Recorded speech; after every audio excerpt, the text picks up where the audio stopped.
Parentalidade Parte 3, Maternagem Preta. O Dia das Mães é uma data basicamente conhecida por sua estrutura ocidental. A sua origem oficial é do início do século XX, mais precisamente em 1914, quando a filha de uma enfermeira que lutou na Guerra Civil Americana usou a sua influência para criar uma data em homenagem à sua mãe. Sabe-se, entretanto, que o Dia das Mães, ou as festividades que homenageiam a maternidade, a abundância e a fertilidade, são um pouco mais antigas no mundo. Sempre houve reconhecimento das potências da mulher, do seu maternar e da gestação de uma cultura. Uma das histórias mais conhecidas dessa narrativa, consoante com o espírito patriarcal que eu tanto questiono aqui, começa, infelizmente, a partir de um homem. Um homem não, um titã. Um pai que temia o crescimento dos seus filhos. Mas para falar disso, a gente vai precisar voltar um pouco no tempo agora.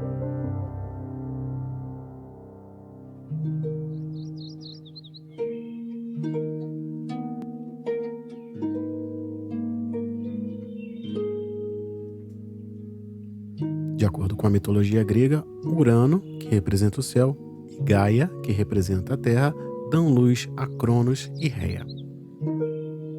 Cronos havia sido informado de que um dos seus filhos o destronaria, fato esse que o fazia se sentir ameaçado e vulnerável. No auge de sua loucura e ambição, ele decidiu que devoraria cada filho que nascesse da sua relação com a sua esposa e irmã, e assim se sucedeu. Como um impulso monstruoso, à medida que nasciam, as crianças eram devoradas uma a uma. A primeira foi Hestia, a deusa do lar, da família e do fogo sagrado. Depois, Deméter, a deusa da agricultura, da fertilidade, das estações do ano e da colheita. Depois, Hera, que seria a rainha dos deuses, a deusa do casamento, da paternidade e da fertilidade. Tempos depois veio Hades, deus do submundo, da morte, das riquezas e das riquezas ocultas. Depois seria Poseidon, deus dos oceanos, dos terremotos, dos cavalos e dos maremotos. Desesperada com a loucura de Cronos, com seu sexto filho, Reia decidiu enganar o companheiro e entregou, no lugar do bebê, uma pedra enrolada em panos. Ele se deu por satisfeito e encerrou por hora o seu desespero. Reia então escondeu a criança numa caverna em Creta, onde ela foi criada por ninfas e amamentada pela cabra Amalteia. Devido à proteção de sua mãe, quando cresceu, Zeus, o filho não comido, lutou contra seu pai e libertou seus irmãos de seu ventre. Cronos foi derrotado e banido para o Tártaro, e Zeus, com a proteção de sua mãe, liberou os irmãos. Reia é vista como a mãe de todos os deuses e foi frequentemente associada à fertilidade e à maternidade. Na Grécia Antiga, ela era honrada com festivais em sua homenagem, incluindo um que era realizado no final de março ou no início de abril, quando era celebrada a chegada da primavera e o renascimento da natureza. Tudo isso faria muito sentido na construção da imagem da mãe como um ser que dá a vida e a protege. O paralelo do mito deixa exposto a importância da mãe, inclusive na construção da cultura como algo vivo. Até esse ponto, talvez o imagético da maternidade estivesse bem representado e de maneira bem abrangente, mas a gente precisa retomar o fato de que a cultura grega não era a única e tampouco isolada das influências do mundo. A maternidade sempre esteve ligada à fertilidade e vice-versa em diversas culturas, e é sobre essas culturas que a gente vai falar um pouco agora.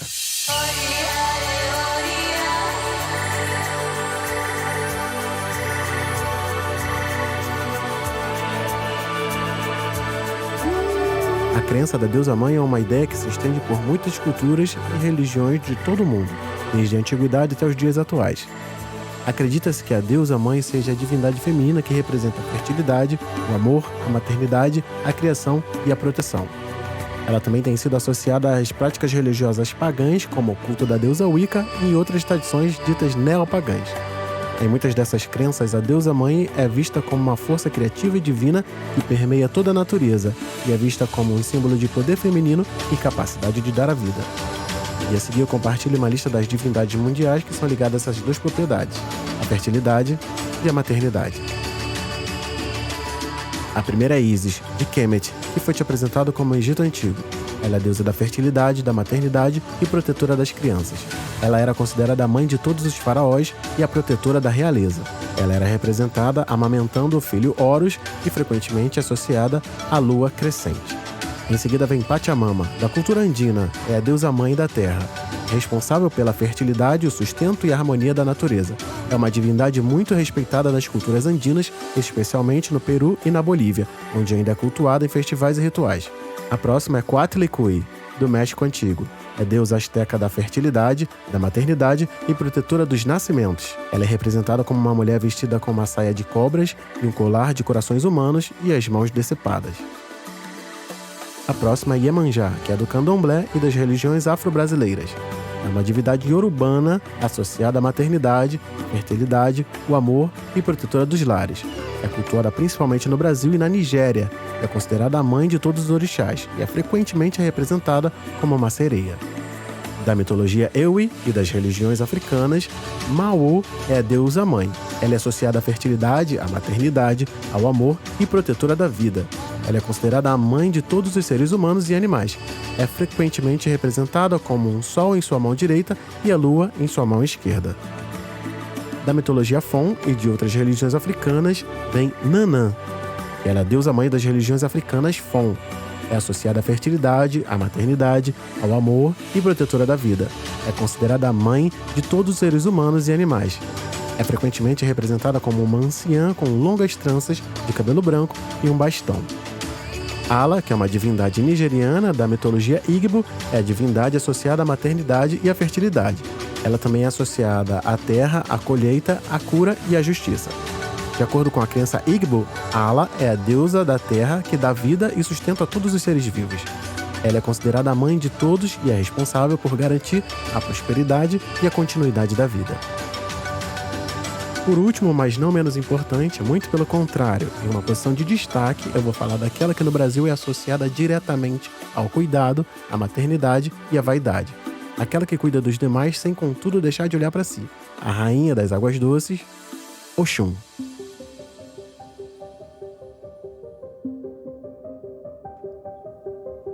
Oxum é uma orixá da mitologia Yorubá, que governa sobre as águas doces. Seu nome vem do rio Osun, localizado na região sudoeste da Nigéria. Ela é cultuada em diversas religiões afro-americanas, incluindo o candomblé e a umbanda, onde é sincretizada como Nossa Senhora da Conceição. Oxum é filha de Iemanjá e Oxalá e é considerada a Senhora da beleza, da fertilidade, do dinheiro e da sensibilidade. Ela representa o poder feminino através da mulher elegante e amorosa, mas também inteligente, determinada, persistente e desinibida. Sua proteção ao feto durante a gestação a associa com a maternidade e ela é conhecida por ter um forte carinho pelas crianças. Além disso, Oxum é associada à riqueza, ao amor, à prosperidade, à beleza e à sensualidade.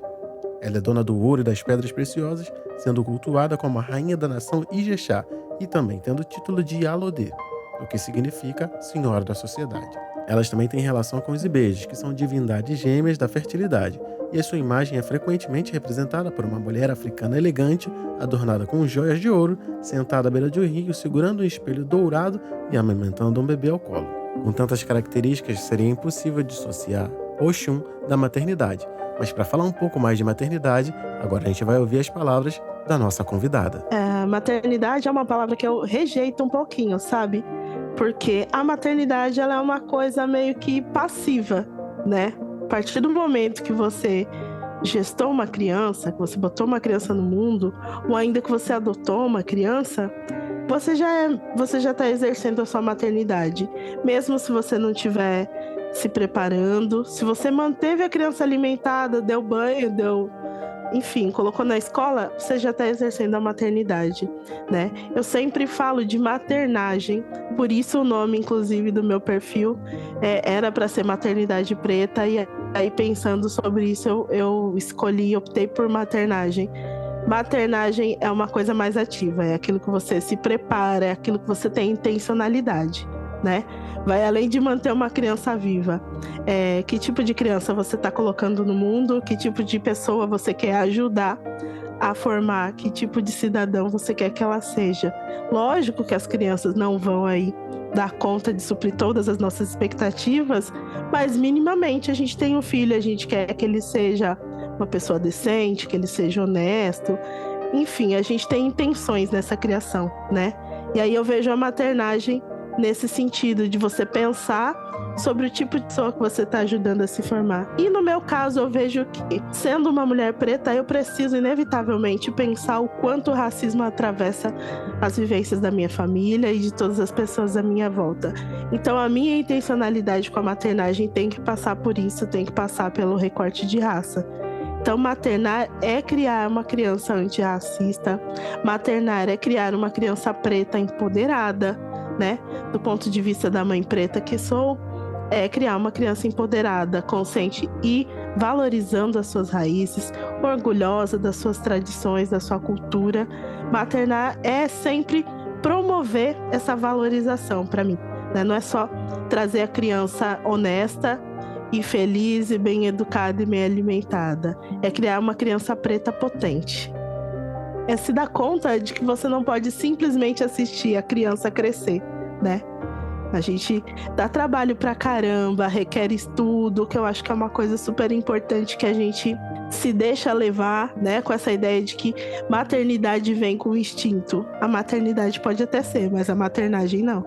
Você estuda, você se prepara e mesmo assim você quebra a cara pra caramba, mas é todo dia se esforçando para trazer uma nova vivência e ter trocas com as crianças, que eu acho que uma coisa super importante de maternar de fato é você enxergar a criança que você está maternando e não só reproduzir manuais de parentalidade, de criação de filhos, né? Porque nenhum livro no mundo está sendo escrito sobre o meu filho, está sendo escrito sobre uma criança genérica que não tem os atravessamentos que a minha criança tem. Então a maternagem tem que estar ligada nessa criança de verdade, né? Na minha criança e não em todas as outras. Percebe-se que em todas as crenças antigas o papel da mãe é da gestão da vida e da comunidade ou da civilização em si. Fica muito claro, em contraponto à doutrina judaico-cristã, que a mãe é a origem de tudo. Reia protegeu seu último filho para que ele tivesse condições de resgatar os irmãos, derrotando o pai. Quando Osíris foi derrotado por Sete, seu irmão, por inveja, Ísis foi a única que sabia reconstruir seu corpo por conhecê-lo tão bem e por amá-lo tanto. Coatlicue da mitologia asteca deu à luz ao deus da guerra e, a partir desse momento, virou a mãe da criação. Pachamama é uma mulher idosa que anda com um saco de sementes e dá a vida. Depois da sua morte, o corpo de Iemanjá verteu vários orixás do panteão Yorubá. Fica nítido que várias culturas tiveram seu ponto inicial na maternidade. Eu queria deixar uma pergunta. A quem interessa que mães pretas não possam maternar de maneira plena? A resposta você já sabe. E é com muita responsabilidade que a gente não se dá o direito de discutir questões triviais da maternagem. Nesse programa, especialmente, a gente vai falar dos nossos atravessamentos na criação de crianças pretas. E para essa troca, eu queria te convidar para a gente ir um pouco mais a fundo nas questões que nos atravessam.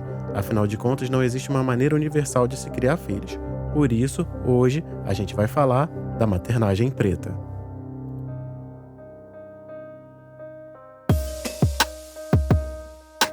Eu sou Diego, sou pai de Benjamin e Aurora, esposo Tatiane, que está com as crianças agora para que eu possa produzir esse episódio, e esse é o podcast Parenta. O meu objetivo aqui é segurar na sua mão para que a gente caminhe junto em direção a uma parentalidade preta mais forte, mais potente, que potencialize a nós e as nossas crias. E para isso, a gente vai falar de ancestralidade, pretitude e parentalidades pretas. Esse programa faz parte do universo ainda maior, que se completa e se expande lá no perfil Parentalidade Preta no Instagram. Então, se você tiver alguma coisa daqui que queira levar para lá, é só me procurar, eu estou à disposição.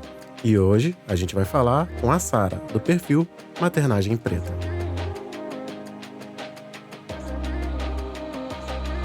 Eu sou Diego, sou um homem preto de pele não retinta, tô sem cabelo, com uma camisa branca, um microfone preto à minha frente e uns instrumentos atrás. Eu sou Sara Carolina, eu sou mulher negra, de tranças compridas, eu tô em frente a uma parede branca com o microfone à minha frente. Maravilha, e eu queria saber quem é Sara, a dona do Maternagem Preta. Fala um pouco dela pra gente. Eu acho que não tem como eu me apresentar senão como eu sou uma mãe preta, né?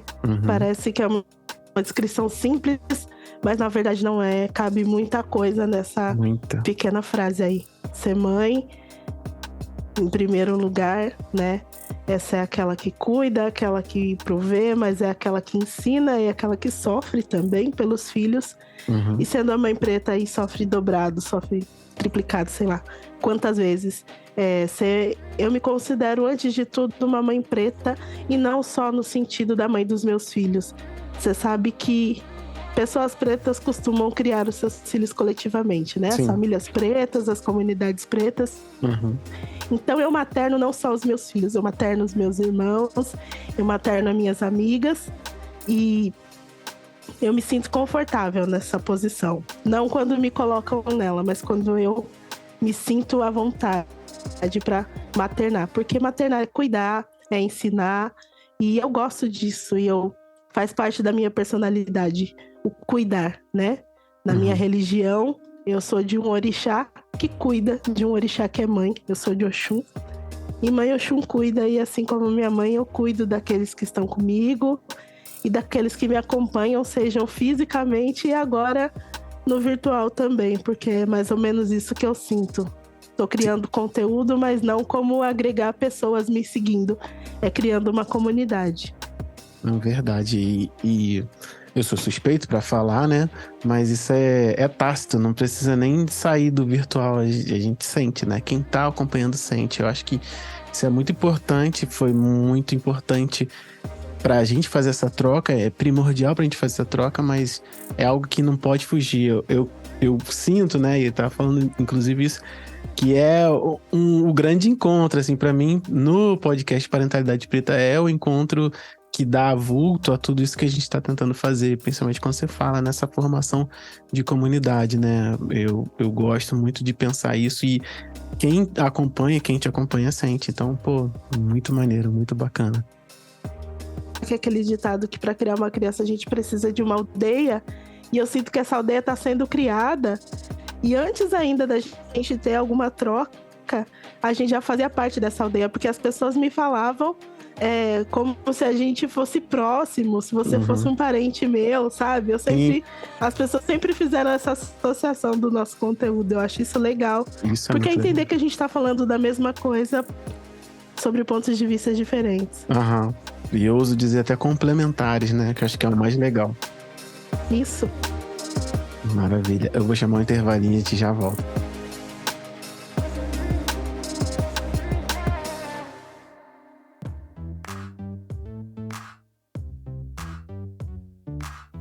Parenta 17 e eu tô tentando. Eu acho que dessa vez engrena. Mas se eu ficar doente de novo, já sabe, a gente vai fazer do jeito que der. Afinal de contas, esse programa é feito de dentro de casa. Antes de mais nada, eu queria lembrar que o podcast Parentalidade Preta e o podcast Parenta, que é esse que você está ouvindo agora, são oferecidos pelas pessoas que estão lá no Cantinho do Café. E que a partir do último episódio, a gente recebeu mais gente lá, que é a Paloma Machado e a Áudia Tavares. Essas duas pessoas passaram a fazer parte do seleto grupo, que recebe conteúdos exclusivos e mantém esse podcast funcionando e no ar. E aí você deve estar pensando agora, caramba, o Diego sempre vem aqui no episódio e fala dessa campanha de financiamento coletivo, eu sempre lembro que eu queria apoiar, mas chega no final do episódio e eu esqueço. Então eu vou te pedir para ficar de olho, porque agora eu vou falar um pouquinho mais dela, com um pouco mais de detalhes, porque essa semana ela está sendo relançada, mas para você que está escutando aqui, vai ter um diferencial. Então fica ligado, ligada ou ligade. Antes de tudo, eu quero que você lembre do endereço apoia.se/parenta. Não é difícil, você não vai esquecer, é esse o endereço. Se você chegar lá no seu navegador, digitar aí, você vai chegar na página do apoio e lá tem tudo explicadinho. Primeira coisa, endereço apoia.se/parenta. Não se esqueça disso. Agora eu vou falar um pouco do que você vai encontrar lá. A primeira grande pergunta é: por que apoiar financeiramente o Parentalidade Preta? E eu tenho algumas respostas para elas. A primeira: eu gostaria muito de ter condições de financiar a produção do podcast Parentalidade Preta e todos os outros produtos do Parentalidade Preta de uma maneira autônoma. Eu quero dizer o que com isso? Que ele não onerasse a renda da gente aqui de casa. Logicamente, eu faço isso com muito prazer, mas eu queria que o projeto Parentalidade Preta, numa forma geral, fosse autônomo. Há muito tempo eu venho falando das trilhas sonoras que eu sonho em pagar o site, que é em dólar, para a gente poder fazer umas introduções um pouco mais profundas, com um pouco mais de qualidade, principalmente sabendo que o som que é usado remunera uma pessoa lá do outro lado do mundo, que seja. Afinal de contas, esse site paga os direitos autorais à pessoa que produz as trilhas, e produz trilhas com uma curadoria muito boa. Então você que está ouvindo, que gostaria de fazer com que toda a cadeia de produção do podcast Parentalidade Preta fosse remunerada, começa ajudando a gente a pagar esse site, é o Epidemic Sound. Se você quiser pesquisar, eu vou deixar aqui num lugar com links, aí vai chegar para você em algum lugar. O segundo motivo, essa semana eu estou relançando a campanha de financiamento coletivo e ela ficou um pouco mais ousada. A gente tem sonhos e eu não vou falar deles aqui, que eu vou te dizer para você dar um pulo lá e saber aonde é que a gente quer chegar. Já te adianto, a gente tá pensando muito alto por aqui. Dá um pulinho lá para você ver. É sério, só descer aí, o link do site tá na descrição, vai lendo lá enquanto eu vou falando aqui, porque agora eu vou te fazer uma segunda pergunta. Se você pensar ao longo do mês inteiro, o que você faria com R$10 que ficam ali no fundo do bolso, perdido na carteira, na bolsa, aquele que você nem lembra que tem, e quando achar, fala assim, caramba, tinha R$10 aqui, nem sei. Com esse valor, você que já tá lendo o que a gente vai fazer, vai ajudar a construir isso. Eu tô falando aqui é para você chegar lá no site mesmo. Eu não vou falar o que a gente tá querendo fazer, é justamente para te deixar curioso e você acessar o site. Sabe que tá na descrição, não vou ficar nem repetindo aqui o tempo todo. Com R$10 você já ajuda bastante esse projeto a chegar no objetivo que eu falei lá, olha o mistério. Agora, se você tem R$20 exclusivamente nesse mês de maio, mês das mães, se você dispuser de R$20 e passar a contribuir com a campanha, você vai ter acesso total a todo o conteúdo exclusivo. Estou falando de uma recompensa que é mais acima. Com R$20 você tem acesso a tudo. E o que é o conteúdo exclusivo?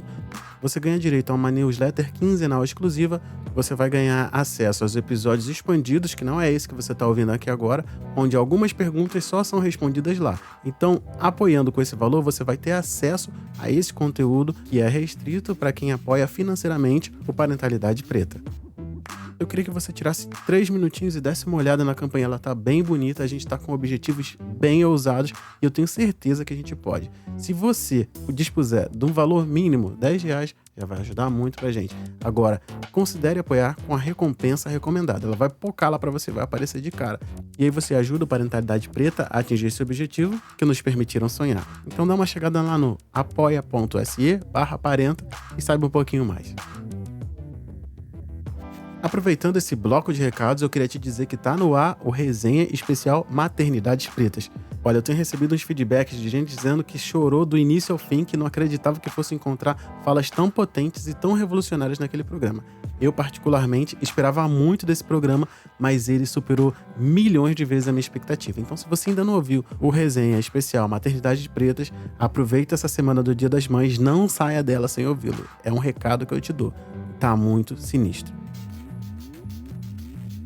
E se você perdeu a roda de Paternidades Pretas, que aconteceu mês passado, fique tranquilo, fica de olho aqui no feed, porque eu vou anunciar em primeira mão, talvez no próximo Parenta eu já tenha a data, mas fica de olho aqui, porque essa informação vai sair primeiro aqui no feed do podcast. Então, se você está ouvindo o podcast, não vai perder para saber qual é a data da próxima roda. Fica de olho. Vai ser numa sexta, vai ser de noite, vai ser o nosso sextou, como você sabe que acontece sempre, né? Por último, mas não menos importante, queria te lembrar que no segundo bloco tem uma indicação de podcast. A indicação de hoje tá muito bacana, eu adorei conhecer o trabalho desse pessoal que eu vou indicar. Vai ter que ficar para ouvir sim, mas eu tenho certeza, você não perde por esperar. Eu adoro essa frase, não perde por esperar, tão bacana. Então é isso, a trilha sonora vai mudar para a trilha da Castel, que ajuda a gente aqui na sonorização das trocas, essa trilha maravilhosa.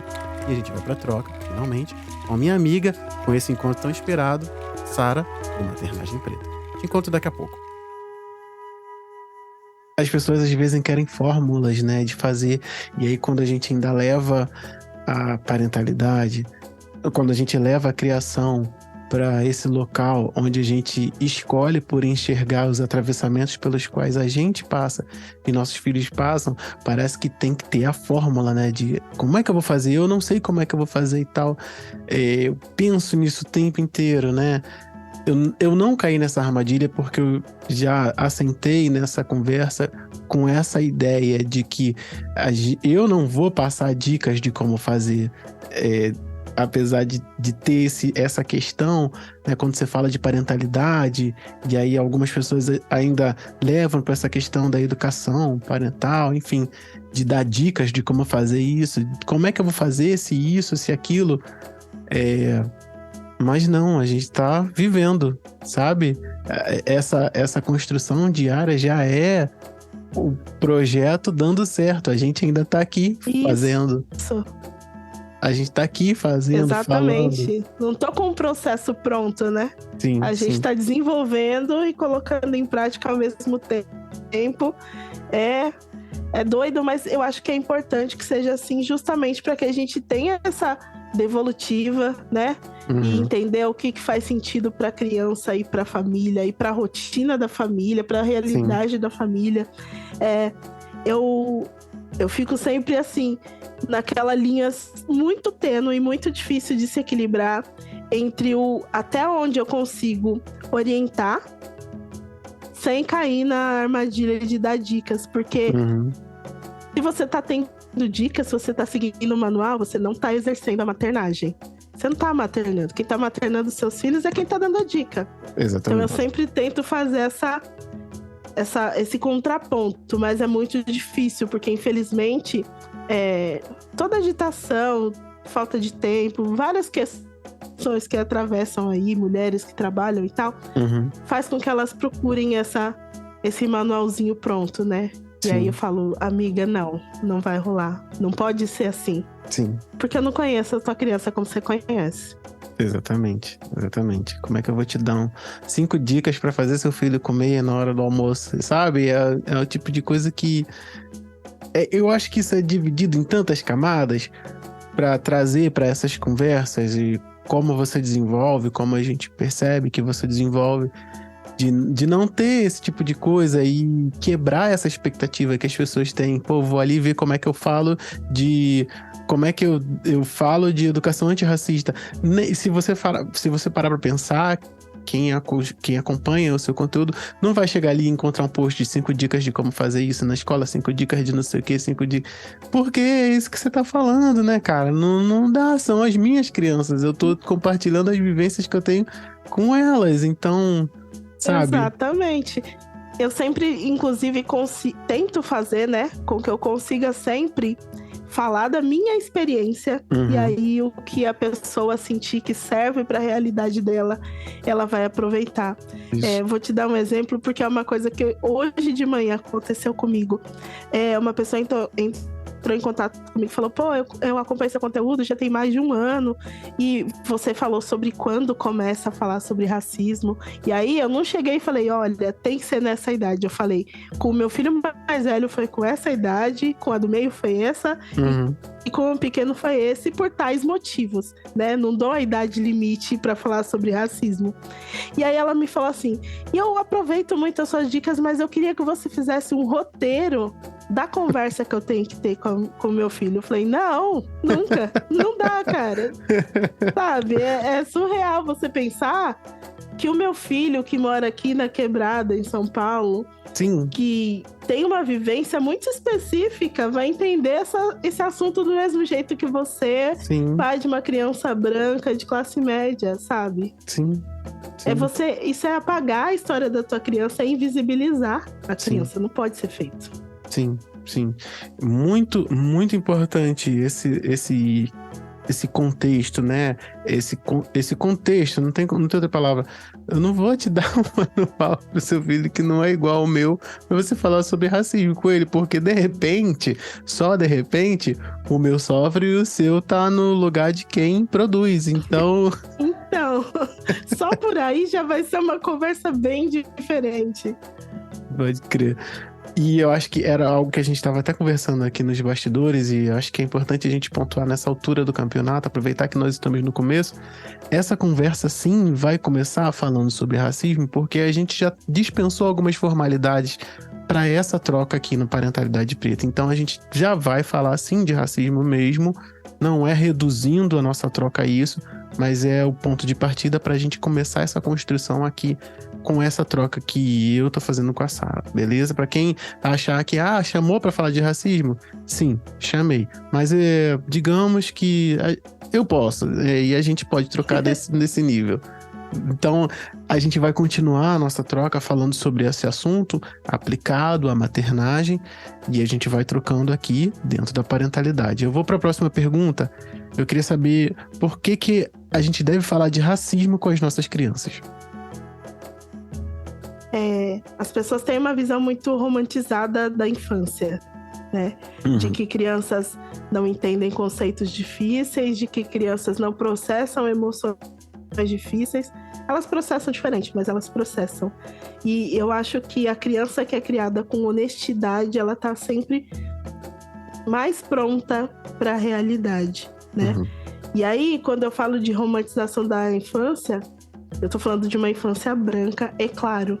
Os nossos filhos pretos não vão ser poupados do racismo porque eles são crianças, né? E o quanto antes eles tiverem essa noção, é lógico que eu não vou chegar com uma conversa super pesada e traumatizar uma criança de 4, 5 anos, mas o quanto antes ele tiver noção de que o mundo enxerga pessoas pretas e brancas diferentes e que o tratamento para ele vai ser outro em todas as relações, né? Em todas as relações ele vai ser atravessado pelo fator raça. Quanto antes a minha criança souber disso, quanto antes ela também vai estar preparada, né? Porque a criança que é pega de surpresa, ela se traumatiza.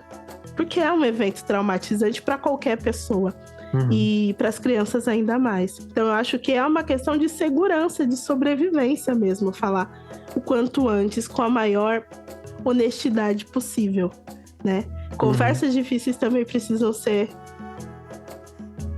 acontecer, a gente precisa falar de assuntos difíceis também.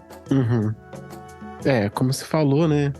Nada mais justo e honesto com a criança ela saber, né? Que ela não tem a mesma cor que o personagem do desenho, que os amiguinhos da escola, que os amiguinhos da rua. E isso não coloca ela num patamar acima ou abaixo. Como você falou, né? Precisa entender que existe uma diferença. Poxa, eu sempre penso muito nisso, né? Como é que seu filho, e aí eu falo pra quem tá ouvindo, pras pessoas em geral, não vai saber a cor dele? Seja ele uma pessoa preta, uma pessoa branca, amarela, que seja, como é que ele não vai saber a cor dele? Se todo mundo vai fazer com que isso chegue pra ele. E, como você falou, ele não pode ser pego surpreendido, sabendo, mas a minha cor é diferente, sabe? Acho que... E eu acho que... Desculpa te cortar. Não, pode falar. Eu acho que é super importante que a gente racialize, sim, crianças pretas e brancas, justamente para que a criança não tenha a falsa impressão de que ela está sendo hierarquizada e dela acreditar que ela é um cidadão de segunda classe porque ela é preta, né? Porque se ela aprender sobre racismo com a sociedade, é isso que ela vai aprender. Sim. Que o mundo separa as pessoas por cores e que algumas têm um valor maior do que das outras. Então, quando a gente traz essa conversa, a gente vai conversar e explicar que isso não representa a verdade.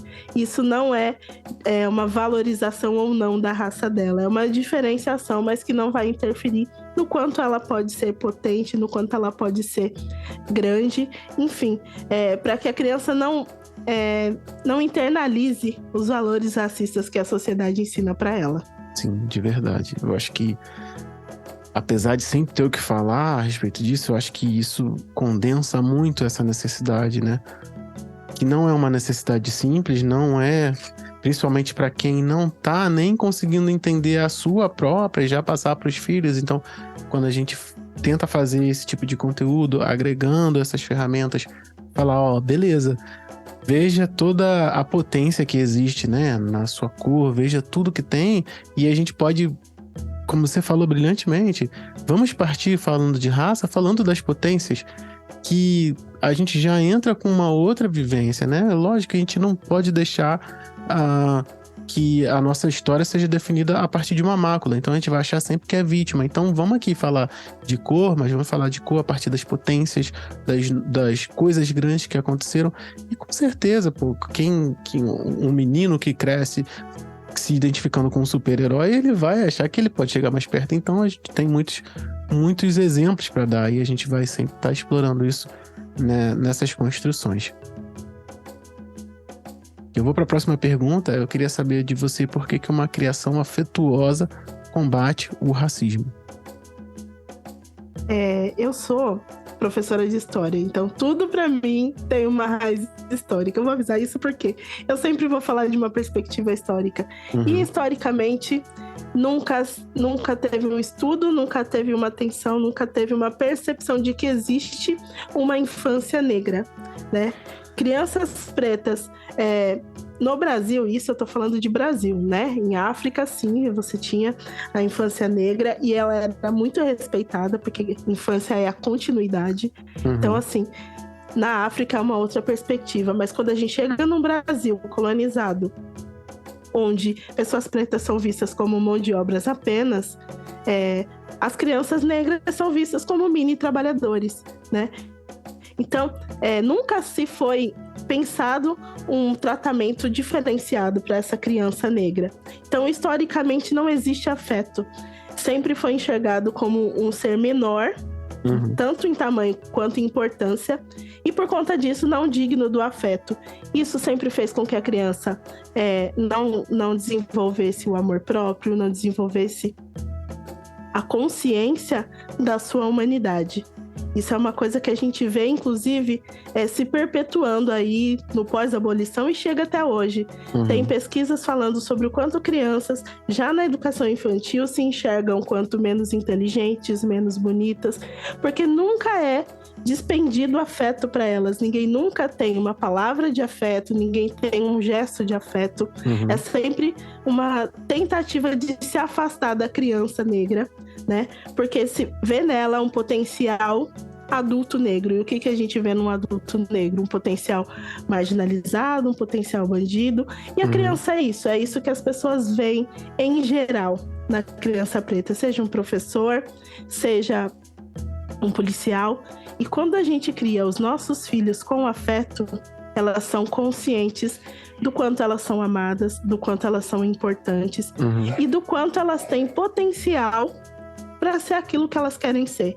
Que elas não precisam do afeto do outro para se desenvolver, porque ela já foi criada, né, com esse afeto no seu lar, na sua família, e ela já cresce consciente dessa importância dela. Ela não precisa de ninguém além da família para ajudar ela a se desenvolver nesse sentido. Porque, infelizmente, a gente não pode contar que os nossos filhos vão ser aquelas crianças que vão estar na rua e alguém vai passar e vai falar: que criança linda, parece um modelo de comercial de TV. Não vai rolar. Parece sabe? Um anjinho.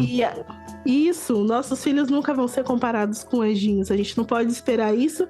E os nossos filhos não precisam e não podem depender desse tipo de afeto, desse tipo de elogio.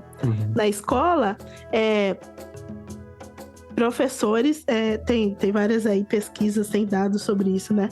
O quanto professores entendem que a criança preta tem dificuldade para aprender por conta de raça, por conta de contexto sócio-histórico, e não por conta do indivíduo, daquela criança, né? Leva-se em conta toda a história de um povo preto e não da criança em si. E por conta disso, ela é deslegitimada. Não sei se essa é a palavra, mas assim, não se espera muito dela, né? E a criança, lógico que ela vai ser desmotivada quando ninguém acredita que ela é capaz, que ela pode se desenvolver, que ela é inteligente, enfim. A criança vai sendo desmotivada, vai entendendo que ela realmente não vai alcançar nada. Agora, se a criança é criada com afeto, se ela já está desde muito pequena empoderada, ela vai entender que esse tratamento não vai fazer diferença na vida dela. Né? Porque ela entende que aquilo ali não representa o que as pessoas importantes de fato pensam sobre ela. E isso envolve, dentro do meu ponto de vista, é claro, isso envolve muita coisa, né? Quando a gente tira principalmente a criança do seio da família, nesses primeiros anos, que eu vou até trazer para o que está acontecendo aqui em casa nesse momento. A gente tira a criança do seio da família e leva para o ambiente escolar, ser desafiado a dar o seu melhor para longe desse paradigma de quem já não vai conseguir, vai dizer muito a respeito de como ela vai se desenvolver, né? Então, o que a gente está tentando falar aqui, até desenvolver, principalmente nessa troca desse momento aqui, dessa pergunta, é importante essas crianças se sentirem afetadas, recebendo afeto e também sendo desafiáveis, né? Eu vou trocar em miúdos aqui dizendo, não, a gente sabe que você consegue, então eu consigo dizer para essa criança que eu sei que você consegue, a gente sabe que você é inteligente, sabe que você é esperto, sabe que você vai, e tratar essas dificuldades. Logicamente que a gente está falando aqui de um modelo onde as pessoas têm acesso até, inclusive, a essa troca com esse feedback da escola, mas, por exemplo, não imaginar que, infelizmente, imaginar que essa criança pode estar sendo deixada de lado por estar sofrendo racismo dentro dessa estrutura. Assim, pô, mas ninguém tá dando nenhum retorno, tá tudo bem mesmo? Ou ele não tá sendo desafiado, deixa aí essa criança aí e tal, isso aqui não vamos nem nos preocupar. Acho que vai muito ao encontro disso que você tá falando, né, de a gente tá junto, o afeto, pra mim, ele se materializa muito na presença, né? Na presença que a gente consegue oferecer, não nessa que é idealizada, nessa presença que a gente consegue oferecer e olhar, cara, vamos ver aqui, como é que tá sendo esse desempenho? Pô, você não tá indo bem, os marcadores aqui, pô, como é que você não sabe isso? Mas por exemplo, as notas estão de um jeito e a gente sabe que tá do outro. Logicamente, dentro das condições de observar, mas tipo, para infelizmente, saber se seu filho está sendo desafiado no ambiente escolar, se ele não está sendo negligenciado. Porque um professor que não se importa é só nem faz nada, ó, tá aqui, passa a nota e passa, tá com a nota aqui e não tem desempenho, essa troca, né? Eu acho muito importante a gente falar isso. Não, tem uma coisa que é muito recorrente. Eu frequentei aí sala de professores. Hoje estou fora da sala de aula, mas eu frequentei sala de professores por 13 anos da minha vida. E falas recorrentes de educadores achando que estão beneficiando crianças pretas ao não exigir muito delas. Porque, poxa, ela já tem um contexto de vida tão difícil, ela Sim. já vem de um lugar tão difícil, já é atravessada por tantas coisas que eu não me sinto no direito de exigir dela, né? Então, é bem isso que você falou, a criança acaba sendo negligenciada por conta disso. E eu vejo que esse afeto, inclusive traduzido em presença, ele é muito preventivo, né? Porque é isso, a criança ali até os 3, 4 anos de idade, ela tá com a família. Quando ela sai desse ambiente, ela precisa já estar revestida, né? De certa forma, ela precisa estar armada já desse afeto, porque ninguém lá fora está disposto a despender esse afeto para ela, e ela não pode precisar dele, ela não pode sentir falta. Eu acho que é importante que a criança não projete carências no outro, fora da família, porque ninguém além da família vai suprir essa carência emocional de nenhuma criança preta. Não, pode crer. E aí eu já entro... nisso que você falou, já me ocorre uma pergunta aqui que eu vou inserir, que é basicamente, né? O que a gente, como pais ali, a gente precisa, de repente, olhar para perceber se tá fazendo da forma que deveria, oferecendo essa atenção, essa presença, sabe? Ainda dentro do corre, ainda dentro da loucura que é ter crianças em casa. Mas assim, o que você diria, não como uma fórmula, que a gente não tá buscando fórmulas, a gente até falou disso, mas eu digo você especificamente, Sara, o que você faz pra falar assim, cara, eu preciso exercer isso aqui pra não deixar correr pra esse lado de não estar presente? Eu acho que a conversa nunca vai ser substituída por nada, né? Quando a gente conhece os nossos filhos, uma troca de meia dúzia de palavras diz muita coisa, Sim. né? Seja no toque, seja no olhar que a criança te dá e no olhar que ela foge também, Sim. né? Isso diz muito. E essa conversa também faz muita diferença nos espaços que a criança frequenta, né? Lógico que a escola é o primeiro deles. E aí eu vou falar sempre pensando na minha experiência e o que pode ser trazido para experiência de outras pessoas. Nesse momento eu tenho um filho na escola, né? O mais velho já se formou, até tá estudando, mas já tá em outro rolê e dono da própria vida. Mas o Lucas, que tem 7 anos, E aí é o que eu tô mais presente na escola. Quando eu pergunto sobre a rotina dele na escola, ele tem, por ser uma criança autista, ele tem a professora de sala e ele tem uma cuidadora também. Ele tem o professor de informática, o de inglês, enfim, tem. No geral, ele lida com 4 professores e um cuidador.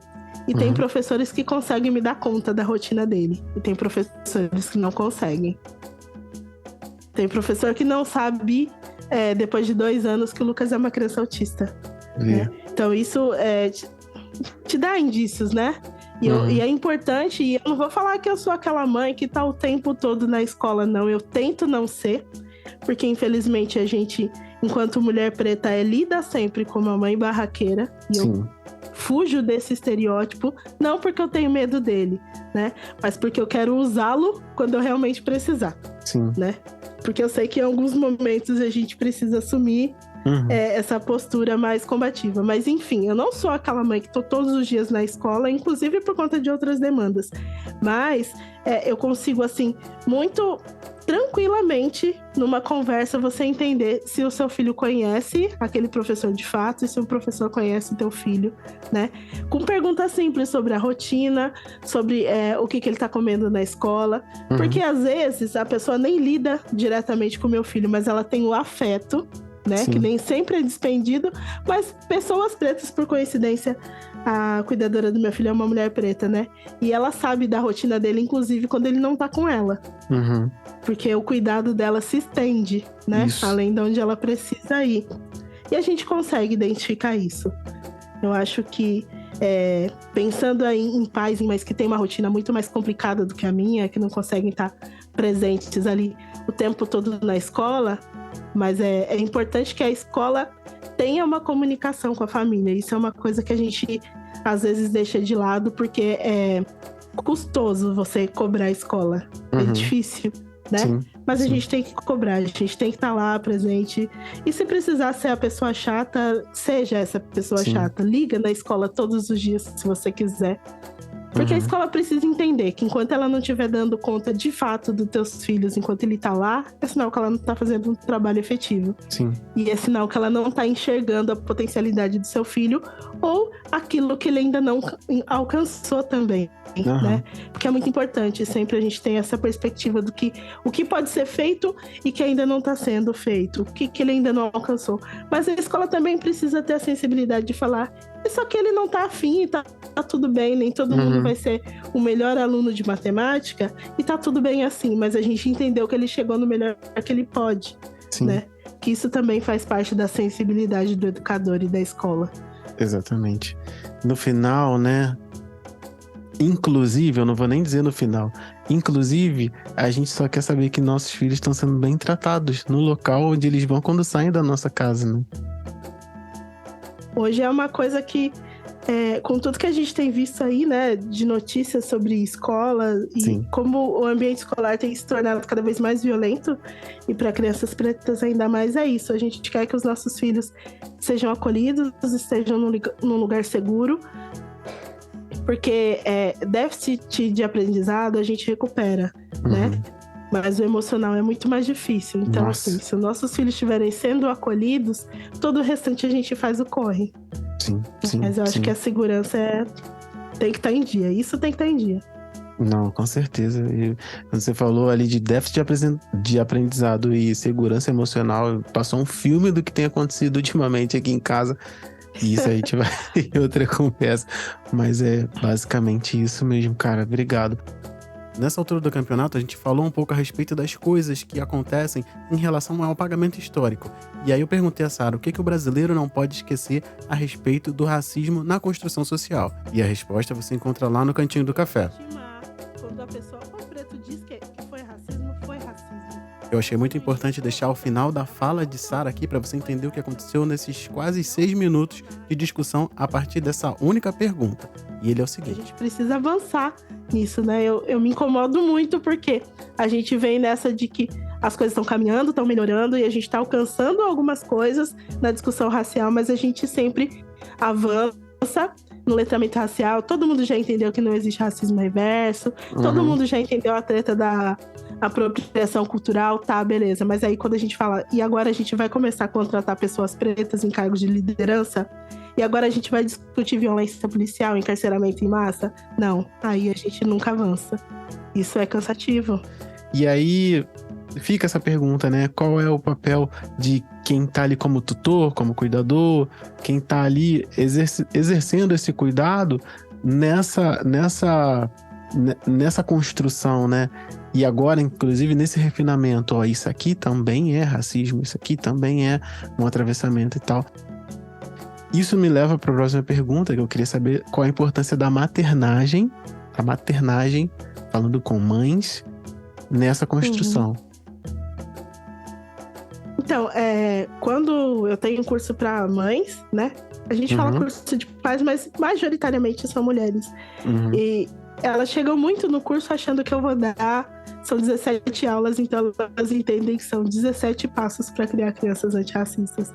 E aí elas assistem as primeiras 4 aulas e falam, caramba, que tapão. Porque, primeiro, cara, vai se reconhecer nesse lugar de que, sim, você é uma pessoa racista. E nós, enquanto pretos, né? Porque tem pessoas pretas fazendo curso, e nós reproduzimos racismo e a gente precisa entender isso. E a gente precisa fazer essa autocrítica, né? E o que a gente faz para, de fato, a nossa maternagem fazer diferença? Porque não adianta eu empoderar o meu filho aqui na minha família. Eu, por exemplo, venho de uma família preta de pai e mãe. Todos os meus parentes são pretos. Então, assim, os meus filhos são empoderados naturalmente, né? Mas e fora daqui, o que vai fazer diferença? A postura do meu filho vai fazer diferença? E mais ainda no caso de famílias brancas, porque no caso deles, de pessoas brancas, criar crianças antirracistas não é uma questão de sobrevivência. Ele viveria tranquilamente a vida dele, plenamente, sem pensar em questões de raça. Muito a mais gente sabe tranquilo. que no Brasil, uma pessoa branca não seria nunca importunada por essa questão se ela não quisesse. Então, qual que é o papel da maternagem disso? É a gente transformar os lugares onde as nossas crianças, os nossos filhos transitam, né? Eu sempre digo que eu não acredito no fim do racismo. Isso, assim, é uma coisa que eu deixei de acreditar e já tem um tempo, sabe? Não acho que a gente vai chegar num patamar onde as pessoas racistas que sobrarem vão se recolher a sua insignificância. Não, ele vai sempre se reformar e sempre vai ter gente que não vai estar atento o suficiente para esse reformismo e ele vai continuar se reproduzindo. Mas eu acredito que a gente pode transformar as bolhas que a gente vive. Porque, infelizmente, quanto mais a tecnologia avança, mais a gente se recolhe em bolhas, né? E não quero fugir disso, não tô pronta para lutar contra o capitalismo. O racismo, para mim, é mais importante. Então, eu acho que a gente precisa pensar em transformar as nossas bolhas. Eu quero que meus filhos vivam num ambiente seguro, né? Que eles cresçam em segurança para ser o que eles quiserem ser, sem ter a carga do racismo o tempo todo atravessando as escolhas e as vivências deles. E o papel da maternagem nisso é garantir que esse futuro aconteça. Então não adianta eu criar filhos antirracistas numa família que continua racista. Então eu vou educar, e aí quando eu digo educar, não é no sentido de ensinar de uma maneira fofa, né? Não é senta aqui, tio racista, que eu vou te explicar por que você não fala isso. Não fala assim com meu filho, porque eu não aceito mais esse tipo de fala na minha casa. É nesse sentido que eu digo educar, né? O papel da mãe, do pai, da parentalidade antirracista é esse: proporcionar esse ambiente seguro e ampliar quanto maior esse ambiente for, melhor. Então eu vou ampliar para minha família, eu vou ampliar para os meus amigos, se eu puder eu vou ampliar para a escola. Enfim, os meios onde eu e a minha família transitamos precisam ser transformados pela discussão antirracista. Eu acho que o nosso papel é de multiplicador disso, né? A partir dos nossos filhos, mas que vai além, porque senão a gente vai ter que viver trancado em casa. Real, de verdade. E até lançar a mão daquele momento barraqueiro ali que possa ser necessário, né? Quando você fala, eu não vou aceitar que isso aconteça, já falei que eu não queria que isso acontecesse, e agora a gente vai partir pra ignorância, né? Não, eu acho que a gente precisa assumir, inclusive quando você fala, quero criar os meus filhos, né, no antirracismo, ou de uma forma afrocentrada também, que eu acho que é importante a gente falar disso, né? Eu não crio filhos antirracistas, eu crio crianças afrocentradas. Sim. Porque eu sou uma mulher preta, meus filhos são filhos de um homem preto, e a gente traz muito da filosofia africana, enfim, de questões da nossa negritude para a criação dos nossos filhos. Quando eu falo de antirracismo, é porque, infelizmente, ou felizmente, não sei, a gente ainda não vive em Wakanda, né? E a gente tem trocas com pessoas brancas e a gente precisa entender quem são aliados nisso, porque, infelizmente, a gente precisa de aliados. Não deveria ser assim, mas Mas, enfim, eu sempre falo que o antirracismo, ele é incômodo, ele tem que ser incômodo. Se não estiver sendo incômodo, não é antirracismo. Porque é você falar, não aceito mais que você fale assim com o meu filho, eu não aceito mais esse tipo de piadinha. E, inclusive, você se afastar de pessoas que não mudam de atitude. Eu acho que você tem que estar pronto para esse rompimento, né? Eu já rompi com familiares, já rompi com amigos, e quantas vezes forem necessárias para que meus filhos sejam respeitados, para que eu seja respeitada, principalmente para que a minha ancestralidade seja respeitada, eu vou romper. Né? Porque a gente não pode perder essa dimensão também. Não é uma luta imediata, né? Exatamente. É uma luta que ela vem de anos, ela vem de séculos, e a gente precisa honrar isso. Eu acho importante que as nossas crianças entendam que a gente está honrando uma luta de séculos, né? Sim. E faz parte de honrar essa luta você se afastar de pessoas que não honram. Sim. Né? Tudo que os nossos ancestrais e que a gente tá passando para garantir um futuro seguro, um futuro de escolhas para os nossos filhos. Inclusive, assim, eu acho que você trouxe alguns pontos muito importantes que eu gostaria até de revisitar nessa conversa, nessa última fala, que é essa questão, né, de a gente não vai conseguir viver numa sociedade que não tenha racismo, até porque o racismo é a base da estrutura da sociedade, principalmente desse lado aqui do Oceano Atlântico. Então, a gente só não teria racismo se não tivesse raça. Então, é uma construção até que Fanon faz ali no final do Pele Negra, Máscaras Brancas, que ele fala, eu queria viver numa sociedade onde não existisse raça. A gente não tá falando de universalizar. Falando assim, se não fosse raça, a gente não ia estar questionando uma série de problemas que a gente passa em função da raça. E aí isso leva para um segundo ponto, né? Que é essa ambiguidade que eu acho que você trouxe muito, muito, muito, muito oportunamente. Esse paralelo entre o antirracismo e a afrocentricidade, né? Entre combater o racismo o tempo inteiro e afrocentrar. Porque seria muito bom a gente pegar, virar as costas do mundo e vamos falar assim, pô, a gente vai viver de maneira afrocentrada e a gente vai só focar nas nossas potências e eu vou empoderar meus filhos para que eles saibam que eles são pessoas empoderadas, capazes, tal. Só que tem essa questão do racismo que fala, pelo menos dentro do meu ponto de vista, eu quero fazer essa construção, é que ao mesmo tempo que a gente está tentando empoderar nossas crianças para dizer que elas são boas sim, e não que elas também são boas, existe uma branquitude que não precisa fazer trabalho nenhum para isso, de crianças que não são questionáveis. Então, até quando a gente traz uma construção afrocentrada, a partir da afrocentricidade para com esse sentido de resgate, fala assim, eu vou virar as costas para tudo e a gente vai partir somente das nossas potências. Eu até tô trazendo isso porque eu tive uma troca muito boa a respeito disso. A gente não deveria, em vez de a pessoa me trouxe, né? Eu acho que encaixa muito bem nisso aqui. A gente não deveria estar preocupado em falar das nossas potências, da nossa história, de falar de questões que levem para afrocentricidade e tal. Sim, eu acho que sim, gostaria muito. Mas a gente não pode virar as costas pro mundo, achar que ninguém vai atacar a gente pelas costas. E e pensar, não precisamos falar de atitudes antirracistas. Seria muito bom a gente não ter que agir de maneira antirracista. Seria um descanso, porque a gente não ia estar nem gravando esse programa aqui agora, sabe?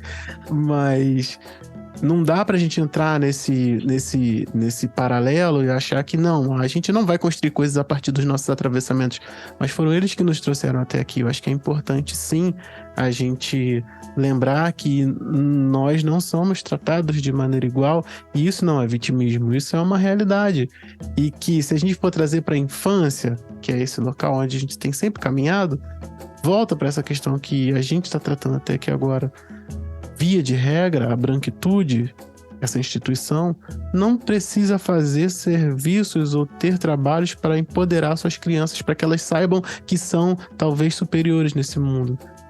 E ao passo que a gente está ainda tentando se humanizar, tentando fazer coisas para fazer com que nossos meninos sejam cuidados na escola, tal qual meninos brancos, talvez, sabe?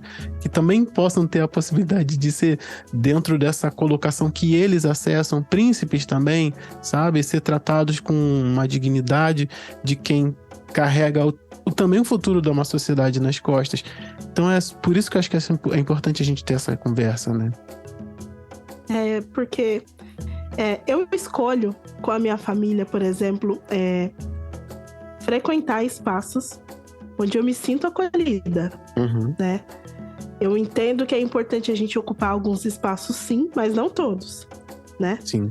Eu quero ocupar espaços, por exemplo, no sentido de me tornar uma pessoa, eu sonho alto, de me tornar uma pessoa reconhecida por falar de maternidade, de maternagem antirracista. Sim. Esse é um espaço que eu estou lutando para alcançar, para ocupar. Mas eu não quero ocupar o espaço de frequentar um clube, sabe? Que a branquitude frequenta. Porque sim, lá eu não vou me sentir acolhida, ainda que eu tenha esse direito. Então a gente precisa ter essa noção, né? Do que a gente quer ocupar. Mas a gente não pode perder de vista que a gente ainda vive numa sociedade de estrutura racista e que as instituições são racistas. Sim. E essas, a gente querendo ou não ocupar, a gente precisa frequentar no mínimo, né? Sim, então, sim, por mais afrocentrada que seja a minha família, o meu filho em algum momento vai ser atendido por um médico branco e ele vai ser abordado por um policial branco. Sim. E ele vai trabalhar numa empresa que é 75%, 80% branca. Sim. Então a gente precisa ter a dimensão de que a gente vai concorrer com pessoas brancas no mercado de trabalho. Eu acho que isso é uma coisa que a gente não pode, né? Quando a gente fala dessa questão de afrocentrar, é super importante, sim, nas nossas famílias, mas que em alguns momentos a gente vai precisar fazer esse atravessamento. A gente vai ter que ir pro lado de lá. Né? E aí, se a gente chega lá com toda a nossa carga de empoderamento, mas sem a discussão sobre o antirracismo, a gente quebra a cara. Vira porque alvo. Você chega lá, crente que você é pura potência e por conta disso você vira alvo. Exatamente. Né? É uma coisa que, assim, enquanto a gente ia falando, foi voltando aqui na minha cabeça, o quanto eu criei o meu filho mais velho nessa perspectiva da afrocentricidade, de que ele é potência e de que ele é combativo, de que ele é uma pessoa preta orgulhosa das suas raízes, das suas origens. E aí ele cresceu assim e com 15 anos ele teve uma abordagem policial e sofreu uma agressão. Porque ele não entendia que em alguns momentos ele ia precisar silenciar toda essa potência.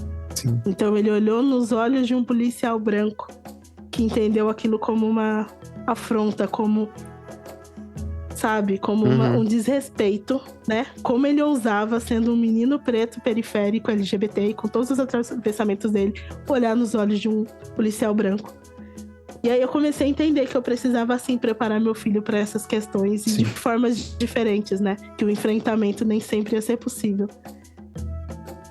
O empoderamento não ia dar conta de tudo. De fato, eu acho que é uma questão de segurança, né? Acho que essa última fala deixa claro. Sobrevivência, né? Não tem como. Exatamente. Bom, eu queria colocar uma pergunta aqui dentro disso tudo. Você até pincelou essa questão que você falou ali dos cursos e tal, como as pessoas trazem, e a gente já tá bem dentro dessa conversa. Eu queria saber se você pode ali dentro da sua vivência ali, ministrando esses ensinamentos, elencar ali quais são os erros mais básicos, talvez talvez mais grotescos também, das pessoas que chegam, principalmente as pessoas brancas que chegam para fazer uma capacitação como a que você oferece, achando que não estão erradas, e diz assim, cara, eu não acredito que eu erro nisso e tal. Então, se você pudesse comentar ligeiramente algo que acontece muito, até pra gente passar aqui também, algo que acontece no curso, né? Que eu acho legal a gente falar dele aqui, nessa altura do campeonato. É uma coisa assim que é muito comum. O curso ele é organizado em módulos, e o primeiro módulo é a gente falar de origens do racismo, né? Só que aí a pessoa pensa que eu vou trazer lá a questão histórica, e eu até trago sim, mas as origens do racismo não diz só sobre história, ela diz sobre as origens do racismo em você, né? Na onde que começa o racismo em você. E é muito comum que a pessoa chegue no curso com a mentalidade de não sou racista, eu estou aqui para aprender como é que eu ensino os outros a serem tão bons como eu. Vim pegar meu certificado aqui só, né? Exatamente, é muito isso. Eu até comentei, a gente tem grupos de discussão e eu comentei num grupo. Gente, esse curso não tem certificado porque eu não quero que vocês me usem de carteirinha de antirracismo. Porque não é isso, né? Boa.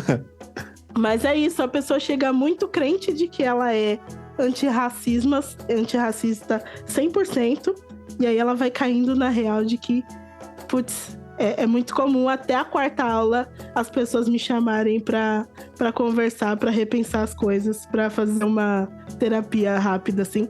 Porque se entende nesse lugar de que estou fazendo curso porque eu sou boa o suficiente pra ensinar os outros que eu não sou racista e eles precisam aprender comigo, né? Eu preciso de ferramentas para ensinar aquilo que eu já sou. Então, o erro mais comum é as pessoas acharem que estão fazendo um favor, que estão fazendo um trabalho a favor do outro, né?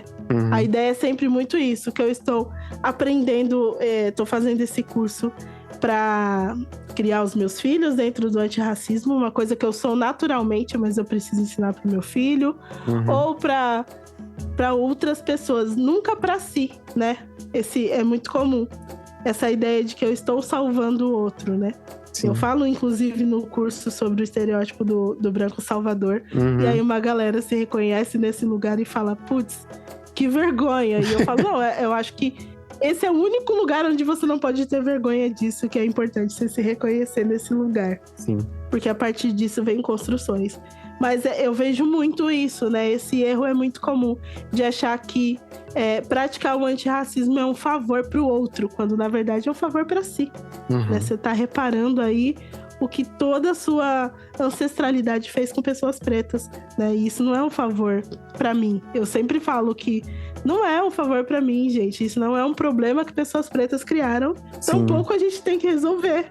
Né? Quem tá fazendo um favor aqui somos nós, de ajudar vocês a resolver o BO que vocês criaram. Exatamente. Acho que isso condensa muita coisa de pessoas que chegam, né? E eu sei que tem pessoas que estão ouvindo isso agora e estão achando, não, beleza, eu tô fazendo um favor aqui, ouvindo o conteúdo, acessando isso aqui, ainda que na terceira ou quarta camada ali, né? Não, realmente, olha, eu sou uma pessoa que eu quero quebrar esses estereótipos, quero quebrar esses paradigmas, mas eu vou dar essa moral aqui, sabe? E às vezes acham que fazem um favor, e posso estar errando aqui, grotescamente, mas até acho que estão fazendo um favor fazendo o curso, tipo assim, pô, vou ajudar a Sara aqui, vou fazer esse curso aqui, Sim. sabe? E aí chegam nessa...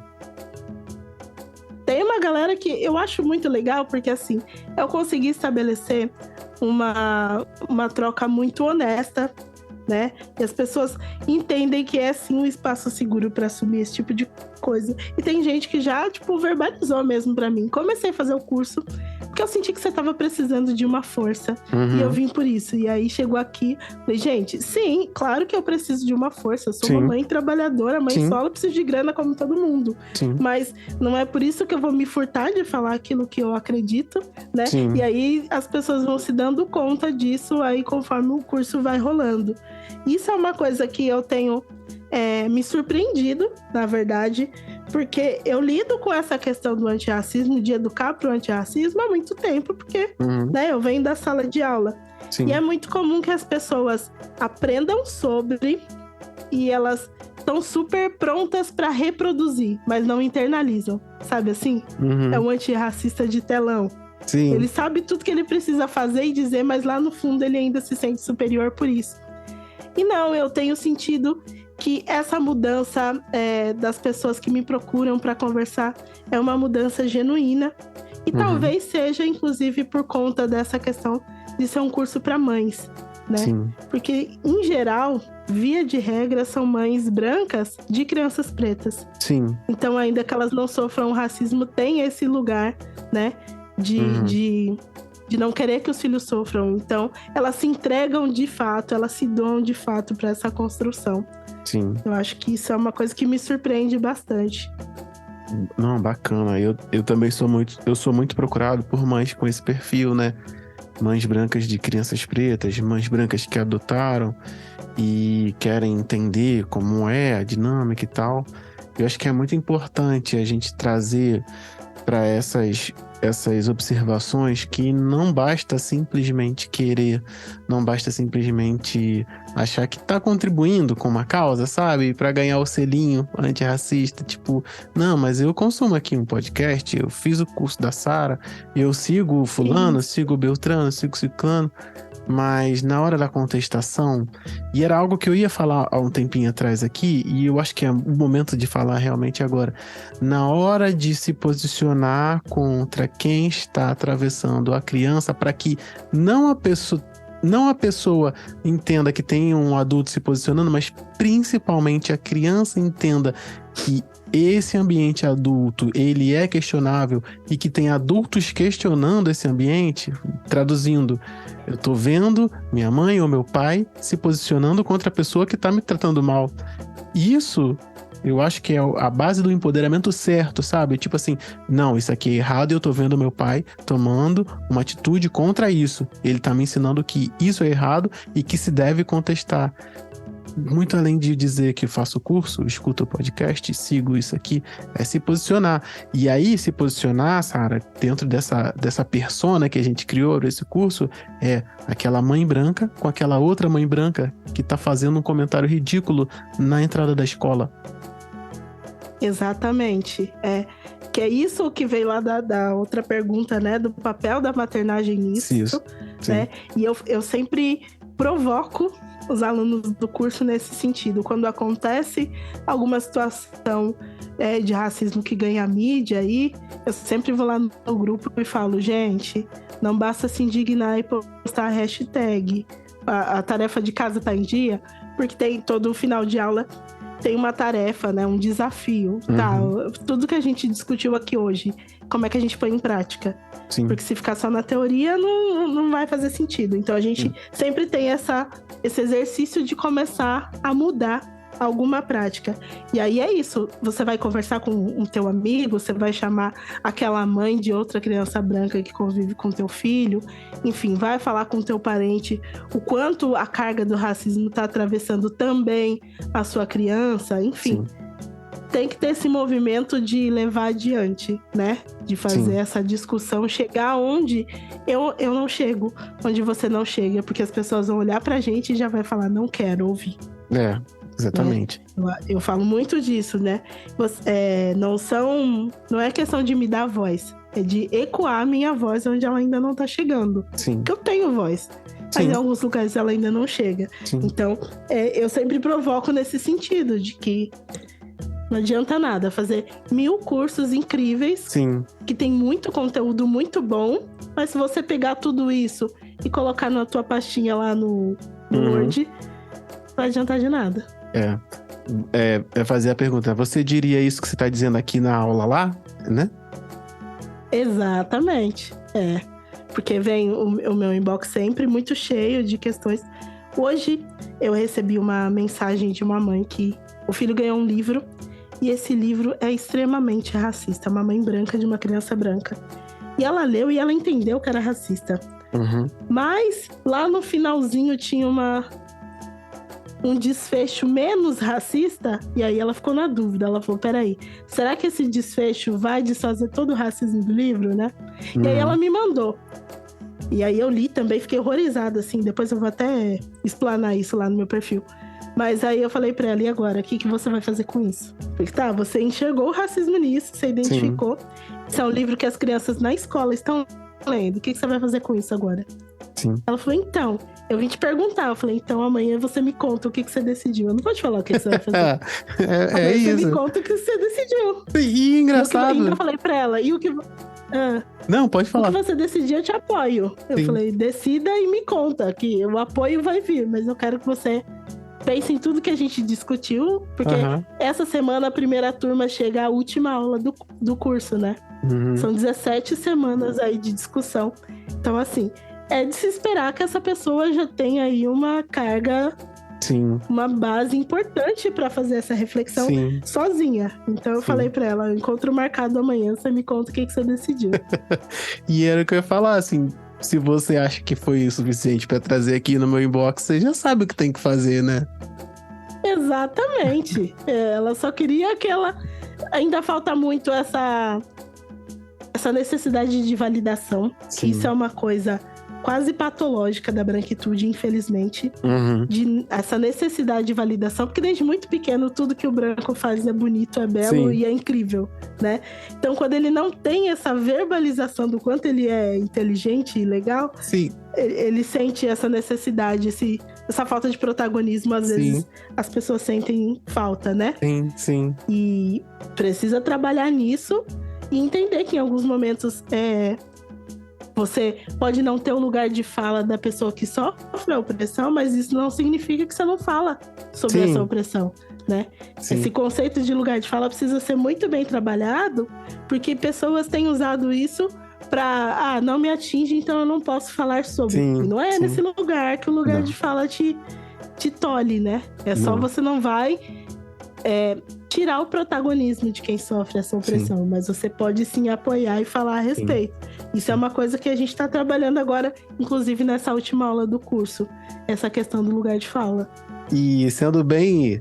E esse aqui é uma provocação para as pessoas brancas que estão ouvindo a gente. E sendo bem sincero, né? Tu vai chegar lá a falar besteira, tu nem vai ser julgado pelos teus pares igual uma pessoa preta seria, né? Então, pode ir lá, se fizer besteira, depois fala, não, eu errei. Tudo bem, vem cá, eu te abraço, tudo bem, eu sei que você tá em desconto. Eu tinha tomado uns eu sei que você tá tentando, então, tudo bem. Você quer recomeçar? Te dou quantas chances você quiser pra falar. É o que você tá falando daquele livro mesmo, sabe?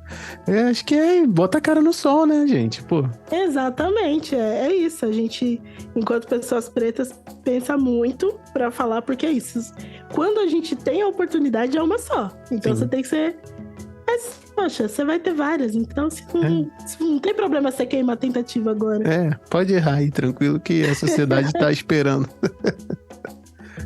Massa, muito bom. Essa conversa tá indo para lugares muito bacanas. Bom, eu vou para a última pergunta agora. Essa sim vai de encontro ao que a gente estava falando até agora, que eu queria que você, se pudesse ali, condensasse um pequeno guia para pais e mães de crianças que vão entrar na escola agora. Se você pudesse fazer algumas etapas aí, quais seriam? Vamos ser hipócrita e dizer que a gente não estava conversando a respeito disso até agora. Eu acho que o princípio é você pensar se a escola enxerga o teu filho como um indivíduo. Tudo parte disso, né? Você vai entregar o seu filho para a escola e ela precisa entender que ele é um indivíduo, que raça é importante, que classe social é importante, mas que nada disso pode fazer com que o educador, que a escola perca a dimensão de quem é aquela criança individualmente, e do que ela precisa e do que ela é capaz. Eu acho que pensar em entregar os seus filhos para uma escola e confiar nessa escola, ou qualquer outra instituição, porque hoje os nossos filhos, infelizmente, por conta de trabalho e tal, têm sido criados aí por compartimentos da sociedade, né? Tem a escola, tem os cursos livres, tem as creches, enfim. Sim. Que precisa ter essa dimensão do respeito à individualidade da criança. a sensibilidade e como ela se expressa, como ela se comunica. Porque isso vai, inclusive, atravessar as questões de raça e de classe e de gênero, né? Que é uma coisa que eu não cheguei a citar aqui, mas que faz muito sentido na discussão racial também, a questão do gênero. Você pensar que a escola precisa valorizar aquilo que a criança já traz de casa, os conhecimentos que ela já tem, a herança cultural, tudo aquilo que ela já construiu, né? A escola não pode achar que a criança chega vazia lá. Ninguém chega vazia aos 2, 3 anos de idade. A criança já construiu muita coisa e uma escola e uma instituição que não considera essa construção da criança já começou errado, na minha opinião. Né? Ela valorizar tudo que a criança traz, ela reconhecer as questões específicas que atravessam aquela criança, seja raça, gênero, classe, como eu disse, eu acho que é super importante. E eu acho que a questão, que é uma palavra super batida, mas que a gente ainda precisa trazer às discussões, é a questão da representatividade. O meu filho nunca vai se sentir totalmente à vontade, totalmente acolhido num lugar onde ele não enxerga ninguém parecido com ele. Né? E aí eu tô falando de representatividade não só no currículo da escola, eu tô falando no olhar mesmo. A criança vê alguém próximo, que se parece com pessoas que ela confia. Tem estudos falando de crianças com 3 meses de idade reconhecendo a raça dos seus cuidadores e se sentindo mais à vontade com pessoas dessa raça. Então é natural que uma criança preta chegue na escola e o olhinho dela vai procurar uma pessoa preta, né? E aí, o que essa pessoa preta tá trazendo de mensagem para ela? Eu acho que isso também é importante, porque essa representatividade, ela precisa ser pensada, porque se ela vê que todos os educadores são brancos e que a gestão da escola é branca, mas que o funcionário da faxina é preto, ela já vai receber uma mensagem de cara ali, que ninguém falou, mas ela vai entender. Isso. Né? Então, essa representatividade, ela precisa ser muito intencional. Não pode falar. E desculpa, só pra não perder isso aqui. E pra crianças, olhando para o ambiente escolar, representatividade não é a professora, a funcionária, são os amiguinhos, né? A gente tá falando... Exatamente. Não adianta falar assim, não, a escola do meu filho é ótima, a professora dele é preta, então tô tranquilo. Eu tô falando de paridade, né? Exato. Porque tem a questão da convivência, né? As crianças ainda, segundo esse mesmo estudo que diz que a criança se sente mais confortável com pessoas da mesma raça dos cuidadores, vai falar que uma criança com 4 anos já utiliza a raça para determinar os parceiros de brincadeira dela, né? Sim. Então, volta naquela questão que eu disse de que quais espaços a gente quer ocupar. Lógico que eu quero que a minha criança preta tenha a melhor escola possível para ela. Sim. Mas eu prefiro uma escola que não é a melhor, mas que tenha essa representatividade, do que uma escola incrível, totalmente branca, onde meu filho vai ser o alvo o tempo todo, né? Essa representatividade tem que ser intencional. Essa é a minha ressalva com essa questão de vagas afirmativas em escolas desconstruídas, escolas não sei o quê. Tem uma escola ótima, Montessori, aqui Waldorf, que tem vagas afirmativas. Aí você chega lá, você vê as pessoas pretas que lá trabalham e as crianças que não têm. Eu acho que... Desculpa, eu já te interrompi, não vou nem pedir desculpa. Eu já te interrompi, mas eu recebi na DM, há um tempo atrás, um cara falando assim, eu não sei o que fazer, porque meu filho, ele estuda numa escola que a gente tá tomando mais participação na escola e eu queria levantar um debate racial e eu queria fazer com que tivessem vagas afirmativas. Beleza, onde é a escola? É no Sul. Tá, mas como é que você vai...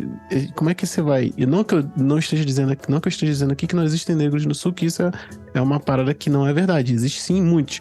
Mas a gente tá falando aquele padrão de escolas Waldorf, Montessori, que a gente sabe qual é o público que tá ali pagando, que tem condições de pagar um valor diferenciado para uma escola dessa diferenciada. E a pessoa procurar com... Eu não sei como é que eu consigo falar. Esse foi o cara que me disse. A gente tá querendo botar vagas afirmativas. Eu falei assim, cara, mas quem são as pessoas que vão lidar com essas crianças?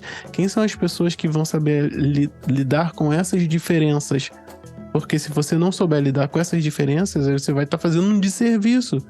Então, o que você quer dizer a respeito disso? Não, então, eu queria vir aqui porque eu tô nessa questão e aí eu quero conversar mais com a administração sobre vagas afirmativas. Cara, é aquele estereótipo, né? Do branco salvador.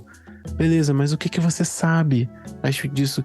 Que pessoas pretas vão conduzir essa introdução? Que referências você vai ter? Justamente para não cair nisso, né? Cara, beleza, você botou ali uma criança preta, botou um alvo no meio da escola. E agora? Como é que você vai lidar com isso? Colocar a criança com alvo nas costas. Aquela criança que vai sair em toda a publicidade da escola para mostrar que ela tem a representatividade. Sim. Mas ela não. Por isso eu disse, né, que a criança, para além de todos os atravessamentos, precisa ser enxergada como indivíduo. Como é que ela se sente nesse papel de alvo, do diferente? A criança representa o diferente ali, né? Sim. E a gente precisa observar isso. Eu acho que uma das coisas assim que acontece muito comigo é que, infelizmente, eu tenho essa necessidade de apagar fogo, né? Uhum. É o mal do bombeiro, a minha mãe falava. Sim. Eu vejo um problema e eu falo, tá, o que eu posso fazer para solucionar esse problema? E aí você soluciona esse e vai surgindo outro e você vai pensando soluções para cada coisa, vai ali apagando fogo. O workshop que eu tô trabalhando agora, ele é pensado para a escola justamente por isso. Muitos pais, que é o meu público do curso, pessoas de classe média, principalmente adotantes, né? Sim. E de pais de crianças, mães de crianças pretas, mas que são as únicas crianças pretas na escola que elas frequentam, por ser uma escola de classe média e tal. Sim. E como é que a gente faz isso, né? Sempre vinha essa questão, como é que eu vou conversar com a escola, que tipo de diálogo eu tenho que ter com a escola. É possível que a gente mude sim a escola. Eu até falo que eu não acredito que a gente muda a criança de escola. Se ela já tá lá, a gente muda a escola, né? Não é a necessidade de você tirar a criança da escola, porque por mais que, a não ser que tenha aí questões mais específicas, você vai tirar a criança dos amigos, enfim. Mas é pensar que a escola precisa se reformar, ela precisa se transformar para atender não só aquela criança, mas para ser atrativa para outras famílias pretas, né? Eu não quero que essa escola aprenda a lidar com o meu filho, eu quero que essa escola seja atrativa para crianças iguais ao meu filho. Sim. Aí a gente fala e aí surge o workshop, vem nesse sentido, de pensar como é que a gente faz essa escola ampliar o olhar, né, para um outro público, porque as escolas estão muito acomodadas. Demais. É muito fácil dar aula para criança branca de classe média. Sim. Já tem um currículo pronto, a gente já sabe qual é o futuro traçado para essas crianças, e a gente trabalha para que elas alcancem aí o primeiro lugar numa FUVEST da vida. Sim. Né? E se a gente não começar a olhar para outras perspectivas, para outras construções de família, a escola vai ser sempre com essa mesma estrutura. Então, quando você tem uma criança preta inserida nessa dinâmica escolar, o que a gente precisa pensar é de como a escola precisa ser atrativa para as outras e não mudar para uma criança só, porque senão aí que ela vai passar a ser o alvo mesmo. Sim. Aí é pintar o alvo mesmo nas costas da criança. Maravilha, eu acho que entrega demais, eu acho que isso inicia, né, essa conversa. Eu nunca procuro ser definitivo aqui, mas acho que dá bem o panorama de que tem muito trabalho para ser feito, mas esse trabalho existe, né? Vide, inclusive, o curso e os workshops que você ministra. Acho que é muito, muito, muito importante a gente continuar sempre levantando essa questão. Eu queria falar... Pois não. Mas eu acredito muito, talvez seja idealismo da minha parte, mas eu acredito pra caramba na escola pública de qualidade, sabe? Eu acho que, lógico que quem tem a possibilidade nesse momento de investir numa escola particular vai fazer por questões de segurança, enfim, tem várias questões aí. Mas que a gente precisa entender que a escola pública, ela é de todos e ela deveria ser, inclusive, de crianças de classe média. Os nossos pais estudar uma escola pública que tinha criança rica lá, porque a escola Sim. pública de antigamente era de qualidade. E a gente precisa voltar para essa escola pública, né? Sim. Mas não é voltar no sentido de retomar aquele ensino tradicional, é no sentido dela fazer, dela abraçar as diferenças, né? Sim. Dela abraçar essa diversidade. Sim. E eu acho que a gente precisa investir na escola pública enquanto pais de crianças pretas, principalmente. Porque é lá Sim. que os nossos filhos estão inseridos de verdade. Então é essa escola que a gente precisa lutar para transformar. Não, total. Eu acho que não preciso nem colocar nada além disso. O local da diversidade, né? Eu acho que se tivesse um aparato que garantisse o bom funcionamento, a gente não ia precisar pensar em afirmações, porque a gente já tá falando de diversidade, era construir meios disso funcionar. Seria ótimo mesmo. Bom, a gente vai pro intervalo rapidinho e a gente já volta.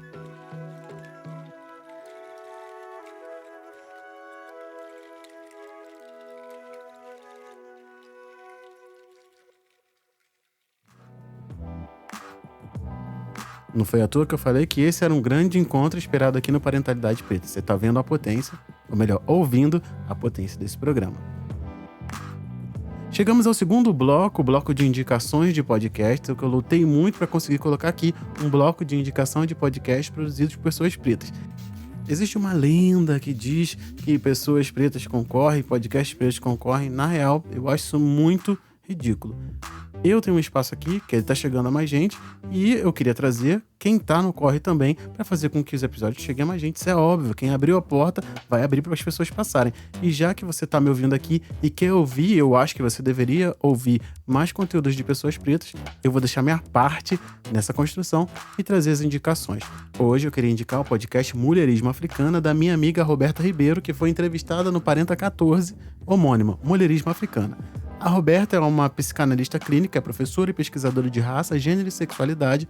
Ela coordena o grupo de estudos Mulherismo Africana, o GEMA, que inclui ciclos de pesquisa e análise sobre mulherismo de forma ampla e aprofundada, que se debruça sobre o quilombismo, o panafricanismo e ancestralidade. A partir do segundo ciclo do GEMA, em 2021, ela começou a contribuir com essa disseminação até que fez o podcast. Tem temas muito interessantes lá. Ele tem episódios de 20 minutos aproximadamente, e o episódio que ela recomendou para você conhecer todo o projeto é Mulherismo Africana e os Espelhos. O link vai estar tanto na descrição desse episódio como no material expandido, que você vai ter acesso pelo mesmo link. Então dá uma procurada lá no seu agregador. Podcast Mulherismo Africana, da minha amiga Roberta Ribeiro. Espero que você goste, porque eu gostei muito. E eu não ia sair desse segundo intervalo sem pedir para você dar um pulo na nossa campanha de financiamento coletivo no apoia.se/parenta. Tá vendo que você esqueceu? Falou que ia lá, não foi, tá esperando o episódio acabar pra você nunca mais voltar. Então não perde tempo, enquanto ele não volta, dá um pulo lá. Você sabe que o link tá aqui na descrição do episódio. Veja lá como é que você consegue ajudar esse projeto a atingir os objetivos, que eu tenho certeza que um dia a gente vai conseguir. Fica por aí, o programa não acabou, estamos voltando com o restinho dele. Espero que você goste. Valeu! Bom, então a gente volta agora do nosso intervalo, e aí eu tenho duas perguntas para você. Eu queria saber qual conselho que você dá para pais e mães que estão criando crianças pretas. Eu acho que a gente precisa focar no quanto é bom ser preto, sabe?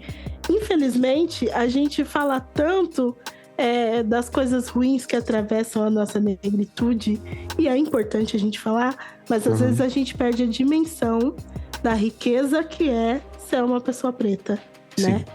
E se tem uma coisa que eu digo que a gente tem uma vantagem sobre a branquitude, é ter uma história tão diversa e ao mesmo tempo tão potente, né? A gente assumir o caráter de resiliência, que nem sempre é uma palavra boa, mas que no nosso caso sim, de pensar que, apesar de tudo, ainda somos potentes pra caramba, né? Imagina se a gente não tivesse passado por tanta coisa, a nossa ancestralidade não tivesse tido que se deparar com várias mazelas, quem seríamos nós hoje? Então eu acho que o meu conselho para pais e mães de crianças pretas é a gente falar do quão bonito, do quão potente, do quão forte é a nossa negritude, a nossa história, né? Que não começa com escravização, começa Exatamente. com civilizações avançadas pra caramba. É falar de tudo aquilo que é bom, de tudo aquilo que é bonito, de tudo aquilo que é rico, né? A gente tem uma riqueza cultural muito grande, e essa é muito celebrada, mas a gente tem uma riqueza científica, técnico-científica muito grande, que as crianças não conhecem, né? E eu acho que a gente precisa sempre ter primeiro a dimensão do quão potente é ser preto, né? Sim. É difícil também, mas primeiro de tudo, é legal, é bonito pra caramba. Preto é muito bonito, gente. Acho... Falta a gente falar pros nossos filhos isso. Eu amo ser preta. Eu falo pra minha pequenininha, principalmente. Você gosta de ser pretinha? Porque a minha filha mais nova, ela é que tem a pele mais clara, né? E, infelizmente, teve gente que comemorou na família quando ela nasceu clarinha. Eu e o pai deles retinto. Os outros dois são um pouco mais claros, mas são negros de pele escura. E ela é bem clarinha. Então, eu sempre procuro fortalecer nela essa ideia de que sim, ela é uma menina preta, né? E que é lindo ser uma menina preta. E que bom que ela nasceu uma menina preta. Porque ela não pode começar a ir nas ideias de quem comemorou a pele clara dela. E todas as crianças precisam ouvir isso. Como é bom. Que bom que você é preto. Sim, de verdade. E eu perguntei a Sara que conselho que ela dá para crianças pretas. E essa resposta você encontra lá no Cantinho do Café.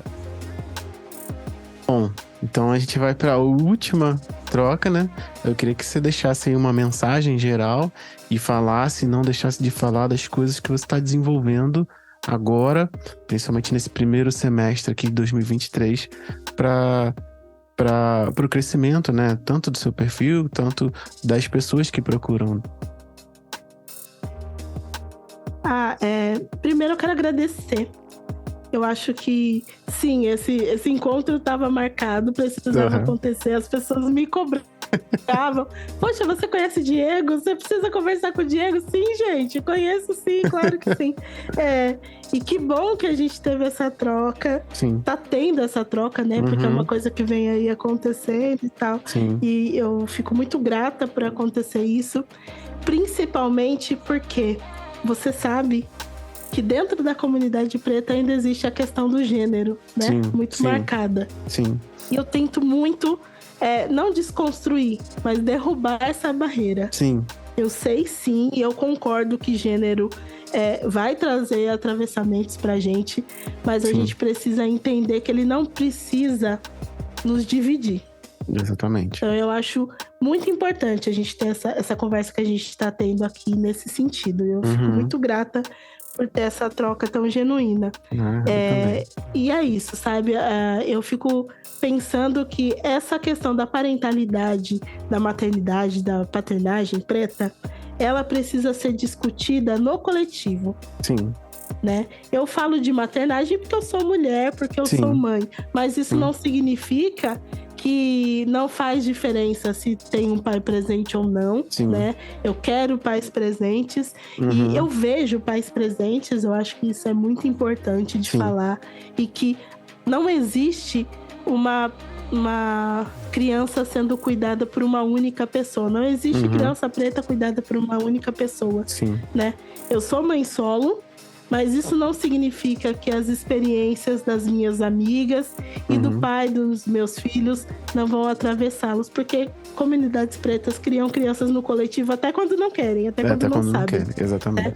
Até quando não querem. E a gente não precisa achar isso ruim, a gente não pode perder isso de vista. É muito importante, porque o nosso povo só cresce coletivamente. Né? Então, assim, se eu tivesse uma mensagem de inspiração, seria: mulheres pretas, vamos criar os nossos filhos coletivamente. Sim, de verdade. Eu só queria complementar algo que você falou desse cruzamento de conteúdos. Eu acho importante, essa minha fala justifica a sua presença aqui, porque o seu conteúdo, ele é explicitamente não exclusivo de pais. E eu acho que isso é muito importante dentro de você estar falando. Existem conteúdos exclusivos para pais e de pais, né? Então, eu acho isso um erro. Quem tá querendo fazer assim, faça. Mas eu quero dizer, em outras palavras, que a gente entra no Maternagem Preta e não se sente excluído. Eu entro ali e não me sinto excluído. É um local bom. Por mais que seja ridículo falar isso, é um local bom para pais, sabe? Onde a gente pode se alimentar também. Então, eu acho importante isso. É importante a gente fazer essa troca que estava prevista para acontecer. É importante a gente dizer que nós não concorremos no conteúdo, porque não existe isso. Isso. A gente está se complementando, e essa troca nossa é a materialização disso, sabe? Que mesmo que haja situações em que as conversas, elas destoem, né? Não falo disso aqui, não falo disso aquilo, mas existe uma construção global disso tudo, e que é legal também a gente destoar, mas a gente não tá em conflito, a gente só destoa. Exatamente. Sabe? Então, para as pessoas... apresentar perspectivas novas, sim, né? Sim, e acho importante, principalmente validá-las. Aceitar, não necessariamente, mas validá-las. Não aceito, mas é válido. Beleza, sabe? Eu acho que é importante demais. E bom que a gente não precise ter esse tipo de conversa aqui, porque a gente anda bem alinhado ultimamente, inclusive. Mas eu precisava dizer isso, dessa fala sua. Por favor, continue falando. Não, é muito isso mesmo. Eu acho que é muito legal ter essa...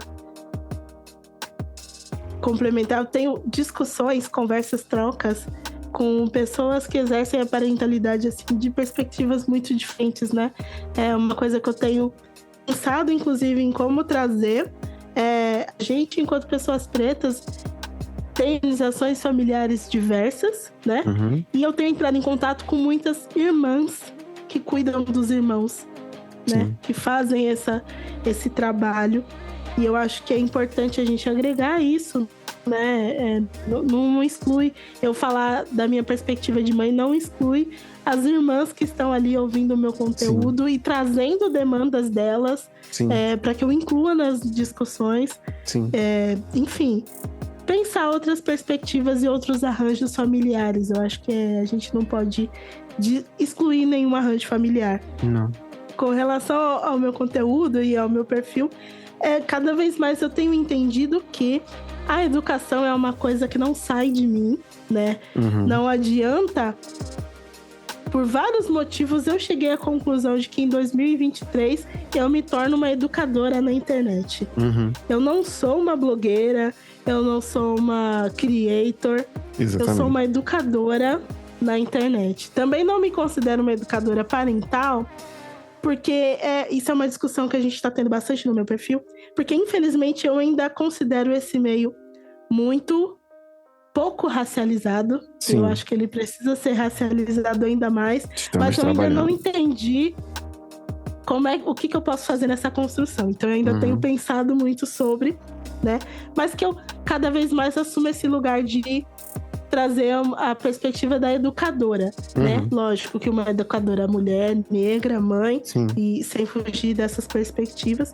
E o que eu tenho feito é trabalhar no sentido de que eu possa ajudar pessoas a enxergar a racialização em tudo, né? As dinâmicas escolares precisam ser racializadas. Comecei falando de maternidade porque era um lugar onde eu estava muito inserida quando eu comecei o meu perfil, recém. Minha filha tinha acabado de nascer, então eu estava consumindo muito conteúdo de maternidade, mas eu também penso, né, nessa relação, né, de como a racialização na escola é importante em todas as relações. E eu tenho trabalhado para que isso se torne uma plataforma educacional voltada para a parentalidade, mas uma plataforma educacional e racializada. A gente não pode nunca perder essa perspectiva do recorte de raça, e é isso que eu tenho tentado trazer. E tem conseguido. Muito bem, inclusive. Muito bem. Bom, então a gente vai ficando por aqui. Eu queria te agradecer agora, finalmente. Obrigado por ter acrescentado esse programa. É um dos programas sobre o Dia das Mães, né? Sobre o mês das mães. Então, eu creio que a gente construiu muitas coisas durante esse mês no que ele vai ao ar, né? A gente está pensando nessa construção e com certeza esse programa ele vai ser muito, muito importante para essa construção. Eu queria te agradecer aqui em nome de todo mundo que está ouvindo, em meu nome, porque é muito caro para mim mesmo esse local. E se você quiser dizer mais alguma coisa, se não, esse é o meu tchau. É isso, agradecer novamente essa possibilidade de estar falando de uma coisa que é tão importante para mim. Eu sempre deixo claro o quanto isso não é só o meu trabalho, é a minha causa, né? Aquilo que eu acredito. E quero convidar vocês para conhecer meu conteúdo, para conhecer os meus cursos, meus workshops, palestras, enfim. Eu quero falar disso em todos os espaços que eu puder ocupar. Então vão lá conhecer o mundinho da maternagem preta. Eu vou deixar o link de tudo que tiver na descrição desse episódio para quem estiver ouvindo poder acessar diretamente aqui de onde estiver ouvindo. Sara, obrigado. Esse programa só foi possível graças à minha esposa Tatiane, que segurou a onda com as crianças para que eu pudesse pesquisar, roteirizar, entrevistar a pessoa que veio falar conosco, criar a introdução, redigir, gravar, editar, juntar tudo aqui nesse programa, produzir, divulgar e fazer com que ele chegasse aos teus ouvidos. E a participação de Sara deu o toque todo especial a essa troca que não aconteceria sem ela. Sem o apoio do Cantinho do Café, esse projeto não seria mais possível. E sem a sua audiência, ele não faria sentido. Então, muito obrigado e até a próxima.